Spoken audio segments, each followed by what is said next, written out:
After Iran's direct threats, Macron now faces Mujtaba's deadly Houthi ally poised for immediate regional escalation. Houthis prepare to enter war, bombing US allies well before any warships reach strategic Hormuz waters. Mujtaba's powerful Axis threatens complete Houthi unleashing following Macron's reckless risks-it-all naval positioning. Macron's desperate calming diplomatic efforts prove utterly futile as Iran maintains missiles and proxies at peak readiness.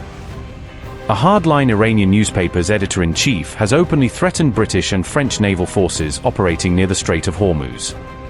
Hossein Shariatmadari, editor-in-chief of the conservative Kayhan newspaper, said Iran could target British and French warships in the region if they become involved in the standoff.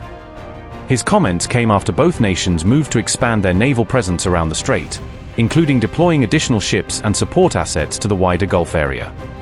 The editor said any attack on those vessels by Iran would fall under what he called legal defense, framing such actions as a legitimate response to foreign military activity in Iranian-claimed waters. Hossein Shariatmadari said, and I quote, "The French and British armies have formally announced that they crossed the Suez Canal and entered Red Sea waters to cooperate with the US and Israel.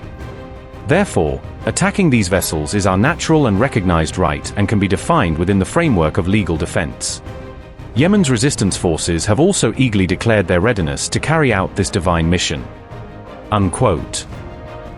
The remarks came amid broader Iranian warnings against an extra-regional military buildup near the Strait of Hormuz, which Tehran sees as a form of pressure and provocation. Iranian officials have insisted that only Tehran has the authority to maintain security in the strait, arguing that coastal state powers, not external navies, should control the waterway.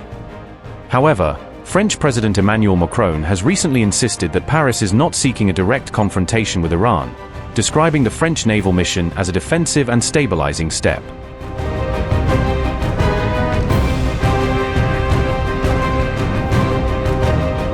Iran has warned of a decisive response against any European naval deployment in the Strait of Hormuz, framing such moves as a direct challenge to its regional role. On May 10th, Tehran declared that it alone holds responsibility for security in the waterway, arguing that it has primary authority as a coastal state over the strategically vital choke point. Iranian Deputy Foreign Minister Kayhan Garibabadi warned that any foreign naval presence in the Strait of Hormuz would trigger an immediate response, signaling that European deployments would be treated as a hostile act. Kayhan Garibabadi said, and I quote, "Whether in times of war or peace, only the Islamic Republic of Iran can establish security in this strait and will not allow any country to interfere in such matters. Any deployment and stationing of extra-regional destroyers around the Strait of Hormuz, under the pretext of protecting shipping, is nothing but an escalation of the crisis, the militarization of a vital waterway, and an attempt to cover up the true root of insecurity in the region. The Strait of Hormuz is not the common property of extra-regional powers. It is a sensitive waterway adjacent to coastal states. The exercise of Iran's sovereignty over this strait and the establishment of its legal frameworks fall within Iran's rights as a coastal state." Unquote.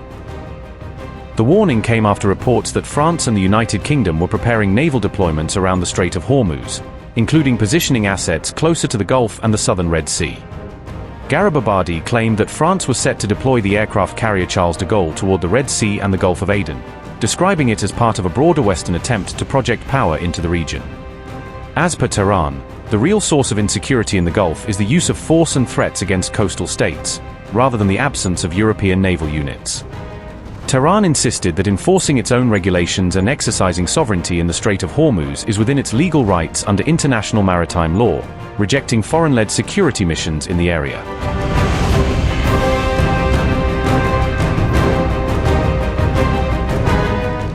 Amid rising tensions, French President Emmanuel Macron attempted to soften concerns over direct confrontation with Iran, seeking to frame France's role as purely defensive. Macron said France never considered a direct military deployment into the Strait of Hormuz itself, arguing that European forces would operate in adjacent waters rather than alongside US warships inside the choke point. However, Macron added that Paris remained prepared to adjust its posture if conditions in the waterways change, keeping the possibility of a more robust naval presence on the table. Macron instead promoted what he described as a coordinated maritime security mission, emphasizing that it would be led by France and the UK but open to other partners. The French president made these remarks during a press conference in Nairobi, Kenya, on May 10th, as part of a broader effort to position Europe as a stabilizing force in the Gulf. J'ai entendu votre question, vous avez parlé d'un déploiement.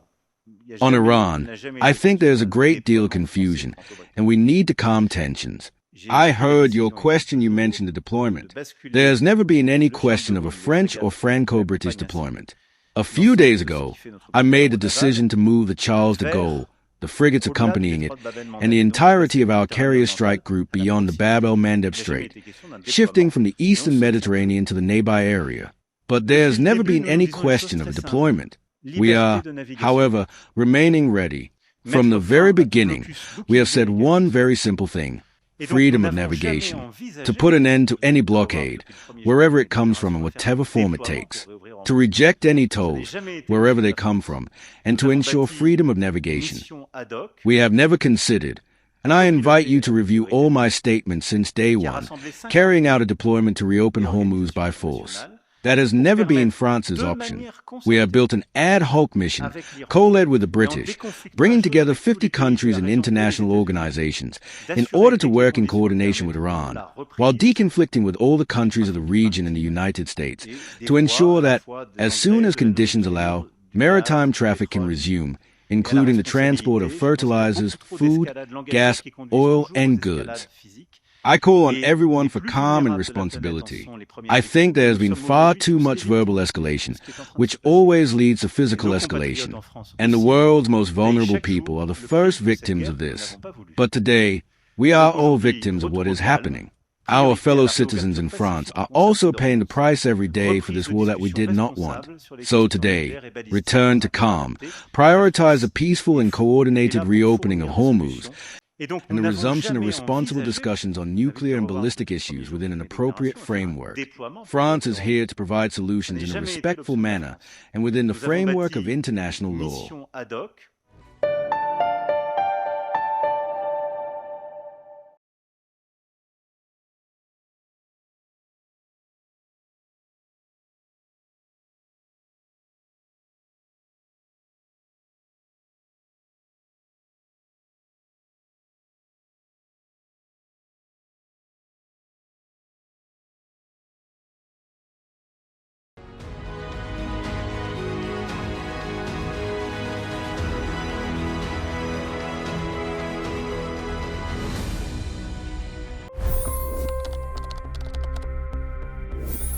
$25 crore गरीब गरीबी को परास्त करके बाहर निकले। For the good of our nation, let's work together and let's truly make America great again. The fastest news breaks. Requested PM saying that we will have to speak to Putin and to Zelensky. The biggest newsmakers. The relationship with India is probably the most important bilateral relationship the U.S. will have for the rest of this century. The capital delivered quite an election result today. Expert analysis. The million-dollar question today is how to stop this dance of death. Ground reports. I'm standing at the crossroad of the Kumbh Mela. Behind me are more than 100 entry ghats. Long-form interviews. Exclusionary politics is reflected in Manipur case as well. You don't bother because this is a small state.